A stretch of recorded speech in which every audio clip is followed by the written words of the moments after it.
هما كلمتين بس لعيبه النادي الاهلي ومدرب النادي الاهلي. هي حرقه الدم دي هتفضل مكمله معانا لغايه امتى؟ اللي انا بقعد على اعصابي، القصه دي مكمله معايا لغايه امتى؟ ايه فكره ومنطق ان حضرتك ما بتلعبش بصانع لعب؟ يعني ايه فكره ان انت بتلعب باربعه قدام طايرين؟ يعني ايه الفكره؟ وحتى الهاف ديفندر سواء بقى كان مروان ولا كان ديانج بتطلب منه ان يدخل يزود مع الثلاثه اللي قدام ولا الاربعه اللي قدام. ايه الفكره؟ يعني النهارده انت بتلعب بزيزو وبتلعب جراديشار وبتلعب بتريزيجيه وبتلعب بن شرقي، الاربعه في ال 18 او على حدود ال 18. ايه الفكره؟ طب مين هيوصل لهم كوره؟ ايه فكره ان انا بلعب كروسات وانا ما عنديش سترايكر يوحد ربنا اسمه رقم 9؟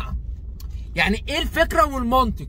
ما عشان حرقه الدم دي كتير يا جدعان. يا جدعان في نص ملعب فاضي بتطلب من مروان انه يعمل سروق وهو على الله ان شاء الله. ده راجل بيستخلص كور. ديانج ده راجل بيستخلص كور. فاحنا ليه حرقه الدم؟ يعني مش معقوله ان مفيش حد بيتكلم معاه، مش معقوله ان مفيش حد قاعد على الخط. يا جدعان خلاص مشوا قفشه، خلاص مشي عبد القادر، ما نزلت بين رمضان برضه رحت حذفت بين رمضان ناحيه الشمال ناحيه تريزيجيه. يا عم تخليه في نص الملعب يمشي اللعب، يودي لعيب يجيب التاني. ليه يا جدعان حرقه الدم دي؟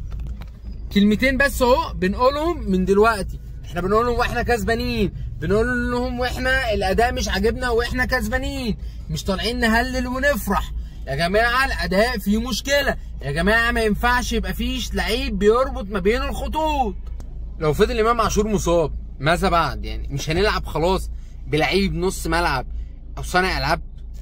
يا ريت يا جماعه والنبي حد يسمع صوتنا للجهاز للاداره، يا ريت حد يتكلم مع الراجل. لازم يلعب بنص ملعب، لازم يلعب بصانع العاب. يا عم العب واحد صانع العاب والعب تحتيه مروان والعب جنبه بديانج وزي الفل. اي حد يحرك بقى الناس دي كتير. وزيزو شويه شمال وشويه يمين، والمره الوحيده اللي راح فيها ناحيه اليمين في الشوط الاول عمل لك الاوفر السليم.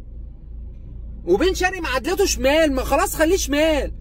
عايز تلعب بقى بتريزيجيه ما نفتيه خلاص، لاعب تريزيجيه سترايكر وبلاش من جراديشار عادي. يعني سامحنا على العصبيه، ولو عجبك كلامي لايك وشير وسبسكرايب، وان شاء الله الفتره الجايه اداء النادي الاهلي يتحسن. ودينا هنتفرج على بيراميدز والزمالك ونشوف هيقولوا ايه. سلام.